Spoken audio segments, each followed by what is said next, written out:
오늘부터 2021년 주민 참여 예산 사업을 선정하기 위한 주민 설문조사가 시작됩니다. 시민이 직접 제안한 사업 가운데 내년 부산시 예산에 꼭 반영해서 추진해야 할 우선순위 사업을 선정하는 건데요. 오늘 이슈앤피플에서 주민 제안 사업에 대한 시민 설문이 어떻게 진행되는지 자세한 내용 알아보도록 하겠습니다. 부산시 사회통합과 참여예산팀 정혜숙 팀장 전화 연결돼 있습니다. 팀장님 안녕하십니까? 예, 반갑습니다. 참여예산팀장입니다. 네, 반갑습니다. 주민 참여 예산 사업이 어떤 사업인지 먼저 설명 부탁드립니다. 주민 참여 예산은 지방 예산의 편성과 집행, 결산의 과정에 주민이 직접 참여할 수 있는 권리와 절차를 마련하여 운영하는 예산 제도입니다. 참여 예산 과정을 통해 시민과 함께 부산시의 예산을 들여다보고 주권자인 시민의 요구와 의견을 더욱 정확하게 예산에 반영함으로써 예산을 더욱 공정하고 효과적으로 쓸 수 있도록 하는 것이 참여 예산의 중요한 취지입니다. 네. 여러 제안 사업에 대한 설문조사가 오늘부터 시작이 됐는데요. 구체적으로 어떤 절차를 거쳐서 사업을 선정하게 되는 겁니까? 예, 우선 주민참여예산 제도의 효과적 운영을 위해서 내년 예산 편성의 방향과 예산의 범위 그리고 수렴 절차 방법에 관한 운영 계획을 세우고 있습니다. 네. 올해의 경우 4월까지 인터넷 팩스 등을 통해서 시민 제안 접수를 받았습니다.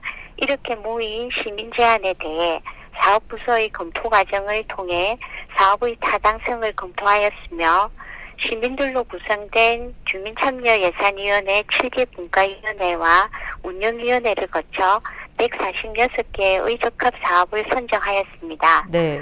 8월 3일부터 30일까지 4주간 대시민 설문조사를 시행하며 시민들이 선정한 사업의 우선순위를 최종 선정합니다.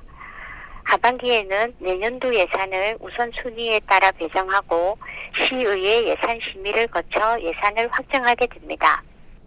네, 이 설문조사에 참여할 수 있는 자격은 어떻게 되고 또 실제로 참여하기 위해서는 어떻게 하면 되는지도 설명해 주시죠. 예. 앞서 말씀드린 대로 저희 2021년 주민참여예산 우선순위 선정 설문, 시민설문이 오늘부터 시작되었습니다. 네네. 시민설문은 부산 시민이면 누구나 참여 가능합니다.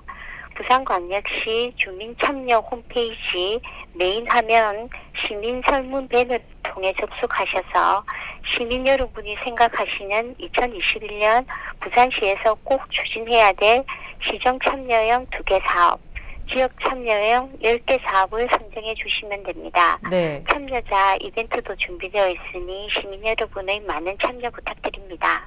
네, 이 주민 참여 예산 사업 접수 기간이 따로 있었는데요. 평소에도 시민들이 사업 제안이 가능합니까? 예, 물론입니다. 시민 제안은 부산광역시 주민참여 홈페이지에서 연중 수시로 접수가 가능합니다. 다만 1년 예산의 집행 과정과 시기에 맞추어서 매년 4월부터 다음해 3월까지 접수된 제안 사업을 취합하여 그해 8월 말 최종 선정하고 있으니 이 점 참고하여 주시기 바랍니다. 네, 주민참여 예산제가 시행되면서 정책의 투명성, 공공성에 대한 효과도 있지만 예산에 대한 시민의 관심이 높아진 부분도 있을 것 같습니다. 어떻게 보십니까? 예, 저희 민선 7기 들어 주민참여 예산 제도가 매우 활발하게 추진되고 있습니다. 네네. 우리 시의 경우 시민 제안 사업의 건수가 2017년에는 178건, 18년도에는 244건, 19년도에는 786건으로 크게 늘었습니다. 올해는 코로나19로 현장 접수를 많이 하지 못했음에도 불구하고 598건이 제안이 접수가 되었습니다. 네. 그리고 올해 2월에서 3월 동안 있었던 제7기 주민참여예산위원회 공모에도 181명의 시민이 지원하여 신입의원 68명을 포함한 100명의 위원이 선임되었습니다. 시민들의 관심이 높아지고 있는 만큼 우리 부산시도 시민들의 적극적인 참여를 보장하고 지속적으로 제도가 활성화되어 지역 공동체의 삶이 풍요로워질 수 있도록 앞으로도 행정 지원을 아끼지 않을 계획입니다. 네, 오늘 말씀 여기까지 듣겠습니다. 고맙습니다. 네, 감사합니다. 네, 지금까지 부산시 사회통합과 참여예산팀 정혜숙 팀장과 함께 주민 참여예산 사업 설문과 관련한 이야기 나눠봤습니다.